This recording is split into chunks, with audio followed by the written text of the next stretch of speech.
எல்லாத்துக்கும் தோற்றுறோம். கேளுங்கள் தரப்படுங்கிறது இன்றைக்கி 2வது நாள் 2வது வீடியோ போடுறேன். கிட்டத்தட்ட 50 வியூவர்ஸ் பார்த்துருக்குறாங்க. ரொம்ப சந்தோஷமாக இருக்குது. நம்முடைய நோக்கமே என்னென்னா, கேளுங்கள் தரப்படும் நோக்கமே என்னென்னா, ஏழைகளற்ற உலகத்தை படைக்கணும்.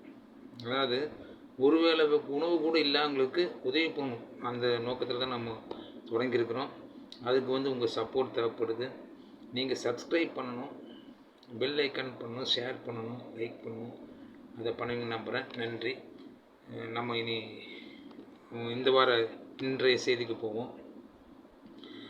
இப்போ பார்த்திங்கன்னா, உலகத்தில் மதங்கள் இந்து மதம், கிறிஸ்துவ மதம், முஸ்லீம் மதம், இப்படி இந்தியாவில் 3 மதங்கள் இருக்குது. இந்தியாவில் இந்த மதங்கள் 3 மதங்களை கடவுள் படைக்கலை, மனிதர்கள் ஏற்படுத்தி கொண்டது இந்த மதம். இப்போ பைபிள் எடுத்துட்டிங்கன்னா, பைபிளில் பழைய ஏற்பாடு புதிய ஏற்பாடு 2 பகுதி இருக்குது. இந்த பைபிள் கிறிஸ்தவர்களுக்கு மட்டுமே சொந்தம்னு நம்ம பெரும்பான்மை நினச்சிட்டு இருக்கிறோம். ஆனால் பழைய ஏற்பாட்டில் பார்த்திங்கன்னா, ஆண்டவர் பலியிடுதலெல்லாம் ஏற்றிருக்கிறார். சிலை வழிபாடு பலியிடுதலை ஆண்டவர் ஏற்றிருக்காரு. அதே மாதிரி அதை பிரியப்பட்டு செஞ்சவங்க தான் இந்துக்கள். அதே மாதிரி மோசே சொல்லியிருக்காரு பழைய ஏற்பாட்டில், அதாவது உனக்கு மனைவி சரி வரலைன்னா தலாக் கொடுத்துக்கலாம் அப்படின்னு சொல்லியிருக்கிறாங்க. அவரோட வழியை பின்பற்றவங்க தான் முஸ்லீம்கள். கிறிஸ்தவர்கள் அப்படிங்கிறது புதிய ஏற்பாட்டில் இயேசுநாதர் குமாரனாக பிறந்ததுனால அவர் வழியில் அவர் மன்னிப்புங்கிறது ஒன்று கொடுத்து, அந்த நம்ம செய்த பலனுக்கு மன்னிப்பு கொடுத்தாரு இயேசுங்க. அதை ஏற்றுக்கொண்டு அந்த மன்னிப்பை நம்ம வாங்கிட்டு இனிமேல் தவறு செய்யாமல் இருக்கிறவங்க தான் செய்ய வேண்டாம் அப்படிங்கிற நோக்கத்தில் இருக்கிறது கிறிஸ்தவர்கள். இப்படி நம்மளே 3 விதமாக பிரிச்சிட்டோம். எல்லாமே பைபிள் இருக்குது. பழைய ஏற்பாட்டில் இருக்கிறது தான் நம்ம 3 பிரிவாக பிரிஞ்சு இருக்கிறோம். இறைவர் ஒருவர் தான், அவருடைய குமாரன் தான் இயேசு. மற்றவர்கள் தீர்க்கதரிசிகள், தூதர்கள், அந்த மாதிரி இருக்கலாம். தீர்க்கதரிசிகள் மற்றவர்களாம். கடவுள் நேரடியாக பேசுவார், தீர்க்க தரிசனம் சொல்லுவாங்க. அவங்க அந்த தீர்க்க தரிசிகள் சொல்கிறத நம்பி வந்தவங்க தான் இந்துக்களும் முஸ்லீம்களும். கிறிஸ்துவர் உண்மையான இயேசுநாதர் குமாரனை ஏற்றுக்கொண்டு கிறிஸ்துவெலாம் மாறினவங்க. இப்போ நான் ஏன் கிறிஸ்டினாக இருக்கிறேன் அப்படின்னா, இப்போ நம்ம ஹிஸ்ட்ரியே வரலாற்றையே கிறிஸ்து பிறப்பதுக்கு முன் கிறிஸ்து பிறந்த பின் தான் பிரிச்சுருக்குறாங்க. கடவுள் இல்லைன்னு சொல்கிறவங்களும் அவங்கள பற்றி நினைவு கூறப்போ கிபி இந்த வருஷத்தில் பிறந்தாங்கன்னு தான் சொல்ல முடியும் ஒழிய, இந்த வருஷத்தில் பிறந்தாங்க கிபி விட்டு நம்ம சொல்ல முடியாது. ஏன்னா கிறிஸ்து பிறந்ததுக்கான ஆதாரங்கள் இருக்குது. இத்தாலியில் லான்சானி நகரத்தில் ஒரு இது நற்கரணை கொடுக்குறப்போ அந்த நற்கரணை ரத்தமாக மாறி இருக்கு. அதை இன்னும் அந்த கண்ணாடி பள்ளியில் எந்த விதமான பாதுகாப்புலாம் கிடையாது. உள்ள வெறும் கண்ணாடி பள்ளியில் வச்சுருக்குறாங்க. அதை பல விஞ்ஞானிகள் ஆராய்ச்சி பண்ணி பார்த்தாங்க. பார்த்துட்டு இது உண்மையிலேயே இது உயிருள்ள ஒரு மனுஷனோட இருதயம் மாதிரி இருக்குது, ரத்தம் மாதிரி இருக்குது. இந்த மனிதன் சின்ன உயிரோடு இருக்காரா அப்படின்னு கேட்டாங்களாமா அந்த ரத்தத்தை பார்த்துட்டு. அந்தளவுக்கு இன்னும் அற்புதங்கள் இருக்குது. சரி, நம்ம மதத்தின் வழியில் நம்ம போக வேண்டாம். ஒவ்வொருத்தரும் ஒவ்வொரு எண்ணங்கள் இருக்கும், செயல்பாடுகள் இருக்கும். மனிதர்கள் மாறுபட்ட மனம் உள்ளவர்கள். நம்ம பொதுவாக சொல்கிறது கூட தவறாக கூட எடுத்திருப்பாங்க. அதனால் நம்ம மதத்தின் பேரில் நம்ம மனிதர்கள் பேரில் மட்டும் பேசுவோம். மனிதர்களுக்கு என்ன செய்யணும், ஏது செய்யணும் மட்டும் பேசுவோம். இப்போ நல்லவர்கள் அப்படிங்கிறது யாருன்னு பார்த்தீங்கன்னா, அன்பாக இருக்கிறவங்க. அதாவது ஒருவரோடு அன்பாக இருக்குன்னு சொல்கிறாங்க. ஒருவரோட ஒருவர் அன்பாக இருக்கும்போது பிரதிபலனை எதிர்பார்க்கக்கூடாது. நம்ம ஒரு உதவி செஞ்சோம்னா, நம்ம அன்றைக்கி அந்தளவுக்கு உதவி செஞ்சோம், இன்றைக்கி அவன் நல்லா இருக்கிறான், நம்ம கஷ்டப்படுறோம், நமக்கு உதவி செய்ய மாட்டேங்கிறோம், நம்ம அந்த எண்ணங்கள் வரக்கூடாது. நீங்கள் உதவி செஞ்சீங்கன்னா உதவி செஞ்சு அதோடு விட்டுது. உங்களுக்கு பரலோகத்தில் உங்களுக்கு இந்த மனித பாவத்திலிருந்து விடுபட்டு நீங்கள் பரிசுத்தமாக இருக்கிறீங்க. நீங்கள் அவரை பற்றி நீங்கள் தவறாக நினச்சிங்கன்னா மறுபடியும் பாவத்தில் தான் போவீங்க. நீங்கள் செஞ்ச புண்ணியம் வீணாக போயிடும். இல்லை, ஒருத்தருக்கு உதவி செய்கிற அவங்க திருப்பி செய்வாங்க அப்படின்னு பிரதிபலனை நினச்சி நம்ம எதையுமே யாருக்கும் எதுவும் செய்யக்கூடாது. நம்மளால் முடிஞ்சால் உதவி பண்ணணும். அதை அப்பயும் மறந்துடணும். அதாவது உலகத்தில் இந்தியாவில் இந்தியா எடுத்துக்கலாம். இந்தியாவில் 150 கோடி மக்கள் பக்கம் இருக்கிறாங்கன்னு இப்போ சொல்கிறாங்க. ஆனால் பட்டியலில் 12 கோடி பேர் இருக்கிறாங்க அப்படிங்கிறாங்க. உடை இல்லாமல் ஒரு 40% பேர் உடை இல்லாமல் இருக்கிறாங்கிறாங்க. உறைவிடம் வீடு இல்லாமல் இருக்கிறவங்க ஒரு 60% இருக்கிறாங்க, நம்ம சொந்த வீடு இல்லாதவங்க. இது நமக்கு வீடு அளவுக்குலாம் நம்ம போக முடியாது. ஆனால் நம்ம எல்லா மக்களும் சேர்ந்து, இந்த 40% மக்களும் சேர்ந்து நம்மள்ட்ட இருக்கிற அந்த 60% மக்கள், அது 30% வந்து உடை இல்லாமல் இருக்கிறது, 10% உணவு இல்லாமல் இருக்கிறது. அந்த 30% இந்த 70% பேரும் வந்து நம்ம வந்து நம்மள்ட்ட இருக்கிற உடைகளை வந்து தேவையில்லாத உடைகளை நமக்கு இல்லாத ஏழைகளுக்கு கொடுக்கும்போது என்ன ஆகும் அப்படின்னா அந்த அந்த உடை பிரச்சனை முடிஞ்சிடும். அதேமாதிரி நம்ம வந்து நம்மளால் முடிஞ்சது நம்ம பார்க்குறவங்க நம்மள்ட்ட பணம் இருக்கிறப்போ ஒரு 20 ரூபா ஏதோ உணவு வாங்கி கொடுத்தோம்னா உணவு பிரச்சனையும் முடிஞ்சிடும். எல்லாருக்கும் உதவி செய்ய எண்ணம் இருக்குது, ஆனால் வந்து அதை செயல்படுத்த தெரியல. நம்ம கையில் காசு கொடுத்தோம்னா தவறாக செலவு பண்ணிடுவாங்க. அதனால் வந்து ஏதோ உணவாக தான் வாங்கி கொடுக்கணும், அவங்க வயிற்று பசியை ஆற்றணும், அவங்க போட்டு துணிமணியே கொடுக்கணும். எத்தனையோ பேர் துணி இல்லாமல் இருக்கிறாங்க, கிழிஞ்சதை போட்டு ரோட்டில் சுற்றிட்டு இருக்கிறாங்க. நம்ம அதை நேரில் பார்க்குறப்போ நம்ம வீட்டில் இருக்கிற பழைய துணி, நம்ம பயன்படுத்தாத துணியை ரொம்ப நாள் வருஷம் 5 வருஷம் 6 வருஷம் 7 வருஷம் ஆன துணியில் நம்ம இன்னும் சும்மா பீரோவில் அடுக்கி வச்சுட்ருப்போம். அந்த துணியில் கொண்டு அவங்களுக்கு கொடுத்துட்டோம்னா அவங்க அதன் மூலமாக அவங்களுக்கு ஒரு சந்தோஷம் கிடைக்கும், உடை கிடைக்கும், அதன் மூலம் அவங்களுக்கு ஒரு ஞானமும் பிறக்கும். அப்படி நம்மளோட சிந்தனைகள் செயல்பாடுகள்லாம் மனைவி மக்கள் அப்படின்னு நம்ம குடும்பத்தை பற்றி யோசிக்காமல் மற்றவர்களை பற்றி யோசிக்கணும்.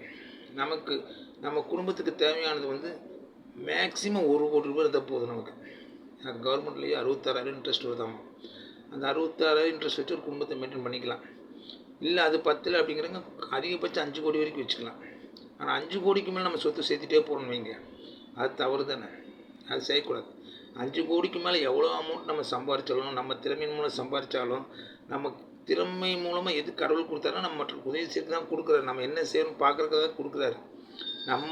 நமக்கு திறமை இருக்குது, நம்ம சம்பாதிச்சிட்டோம், நம்ம தான் வச்சுட்டோம்னா நம்ம பாவத்தில் தான் இருப்போம். நம்ம மறுபடியும் வந்து பாவத்தில் விடுவோம், மறுபடியும் வந்து நமக்கு ஜனனம் இருக்கும், நமக்கு பிரச்சனைகள் வரும். முடிஞ்சளவுக்கு நம்ம அடுத்தவங்களுக்கு செய்கிறப்போ நம்ம கடவுளோட ஏதேனும் தோட்டத்தில் போய் நம்ம வசிக்கலாம். ஏதேனும் தோட்டத்துக்கு போகிற விருப்பப்படுறவங்களாம் வந்து அளவுக்கு மீறி இருக்கிற செல்வத்தையும் சரி, அளவுக்கு மீறி இருக்கிற உடைகளையும் சரி, அளவுக்கு மீறி இருக்கிற உணவும் சரி மற்றவர்களுக்கு பரிந்துரைக்க தான் நம்ம இருக்கிறோம். கடவுள் இந்த உலகத்தை நமக்கு இலவசமாக தான் கொடுத்தாரு. நம்ம தான் இங்கே வந்து இது ஏன் இடம் நம்ம காசு போட்டு வாங்கி நான் ஏன் இடம் உங்கள் இடம்னு பிரித்து நம்ம காசு இருக்கிறவங்களாம் வந்து இடம் வாங்கிக்கிறாங்க, காசு இல்லாதவங்களாம் ரோட்டில் இருக்கிறாங்க. அவங்க எல்லாத்துக்கும் சரி தான் இந்த இடத்த கடவுள் வந்து படைச்சிருக்காரு, இந்த இடத்த உலகத்தை படைச்சிருக்காரு. வீடு கட்டி கொடுக்கலாம், பணக்காரவங்க பணம் இருக்க கட்டி கொடுக்கலாம். ஆனால் யாரும் சரி ஊழியத்துக்கு வராங்க பார்த்தீங்களா, ஊழியத்துக்கு வரவங்க எல்லாருமே பார்த்தீங்கன்னா அடிப்படையில் வந்து ஒரு ரொட்டிக்கு குளிக்கிறதுக்கு சோப்பு கூட இல்லாமல் கஷ்டப்பட்டு வரவங்க தான் வராங்க. இது நிறைய மீட்டிங் நானே கேட்டிருக்கிறேன். சாதாரண வேலையில் இருந்தவங்க கையில் அவங்க குடும்பத்தை வழிநடத்துறதுக்கே வழி இல்லாதவங்க தான் ஊழியத்துக்கு வந்து இன்றைக்கி பெரிய பெரிய ஜாம்பான்லாம் இருக்கிறாங்க. அந்த ஊழியக்காரங்க எல்லாம் வந்து அந்த ஊழியத்தில் வரக்கூடிய பணத்தை வந்து ஆலயத்துக்கு கொடுக்கலாம். கடவுளுக்கு குடிக்கிறது ஆலயம்தான், ஆலயத்துக்கு கொடுக்கலாம். ஆனால் ஆலயத்துக்கு கொடுத்தா அது பொது சொத்து ஆயிடும். அதனால் யாருமே எந்த ஊழியக்காருமே ஆலயத்துக்கு கொடுக்குறதில்ல. ஜப வீடுன்னு வச்சுக்கிறாங்க, ப்ரேயர் ஹவுஸ் அப்படிங்கிறப்போ அவங்க பேரில் அவங்க நிலத்தை வாங்கிக்கலாம், அவங்க பேர் ரெஜிஸ்டர் பண்ணிக்கலாம், அவங்களுக்கு அந்த சொத்து வந்து பின்னால் வந்து அவங்களுக்கு பயன்படும். ஜப வீடுன்னு தான் ஆரம்பிக்கிறாங்க. அவங்க என்ன நோக்கத்துக்காக ஆரம்பித்தாங்களோ ஏழை மக்களுக்காக ஆரம்பிச்சிருக்கிறாங்க. ஏழை மக்கள்கிட்ட வந்து காணிக்கை வந்துச்சுன்னா அந்த காணிக்கை வந்து திருப்பி அவங்களுக்கு தான் செய்யணும் மொழியை அதை நம்ம பயன்படுத்திக்கூடாது. இப்போ நீங்கள் இந்த யூடியூப் ஒரு என்னையே எடுத்துட்டிங்கன்னா என்னுடைய நோக்கம் என்னென்னா, இது வரைக்கும் எந்த மனிதர்களுமே வந்து யோசிக்காத விஷயம் என்னென்னா, நம்ம யூடியூப்பை போடுறோம், நமக்கு அதில் வருமானம் வருது, அந்த வருமானத்தை வச்சு நம்ம குடும்பத்தை சரி பண்ணிக்கலாம், நம்ம வசதியை பெருக்கலாம் அப்படிங்கிறது தான் நம்ம திறமையை செயல்பட்டுருக்கிறோம். நம்மளை பற்றி யோசனை பண்ணியிருக்கிறோம். ஆனால் நான் ஆரம்பிச்சது எதுக்குன்னா, நீங்கள் சப்ஸ்கிரைப் பண்ணிங்கன்னா பெல் ஐக்கான் கட் பண்ணி ஷேர் பண்ணி லைக் பண்ணிங்கன்னா யூடியூப்லேருந்து அமௌண்ட் வருங்கிறாங்க. அந்த அமௌண்ட் எனக்கு வந்துச்சுன்னா அந்த அமௌண்ட்டை வச்சு நான் என்னால் முடிஞ்ச அளவுக்கு இந்த திருப்பூர் ஃபஸ்ட் எடுத்துக்க, திருப்பூர் தான் இருக்கிறேன், திருப்பூரில் இருக்கிற ஏழைகள் எல்லாத்துக்கும் பிளாட்ஃபார்மில் இருக்கிற எல்லாத்துக்கும் போய் உணவு உடை எல்லாம் நான் வாங்கி கொடுக்கலான்னு விருப்பப்படுறேன். கடவுளோட சித்தத்தின் பேரில் நான் வந்திருக்கிறேன். நீங்கள் எனக்கு 1 ரூபா கூட நீங்கள் அனுப்ப வேண்டாம்.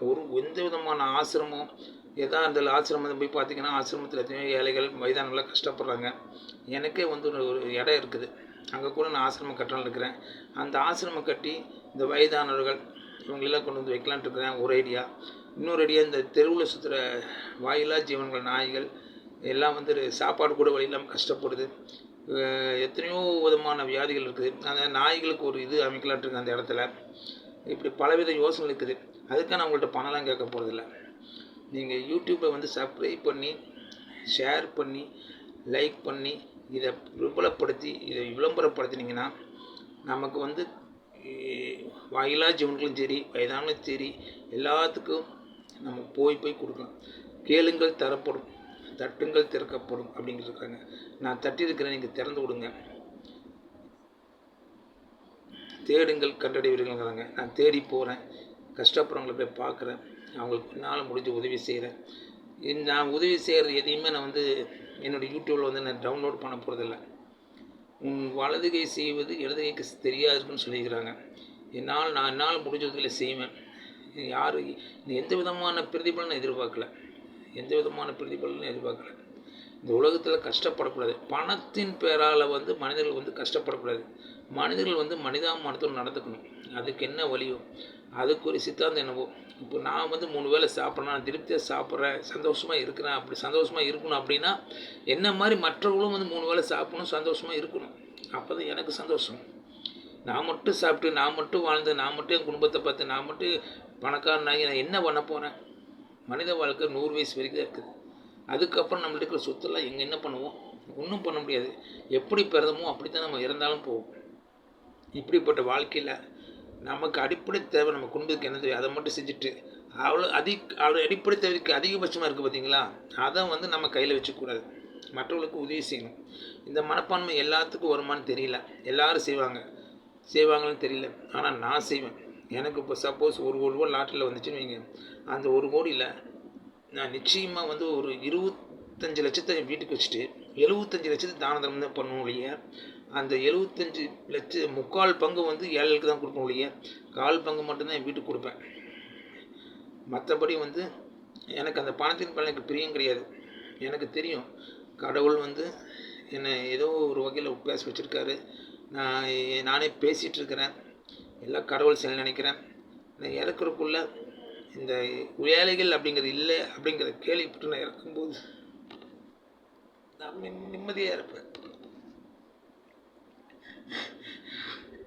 ஆனால் ஏழைகள் இருக்கிறாங்க, கஷ்டப்படுறாங்க, சாப்பாட்டுக்கு வழி இல்லாமல் இருக்கிறாங்க, உடுக்க வழி இல்லாமல் இருக்கிறாங்க போது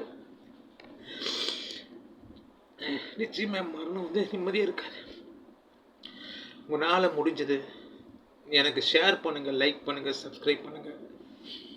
மற்றதை நான் வந்து முடிச்சுட்டு நிம்மதியாக இந்த உலகத்துட்டு போகணும். எல்லாத்துக்கும் நன்றி தெரிவிச்சுக்கிறேன். நன்றி, வணக்கம்.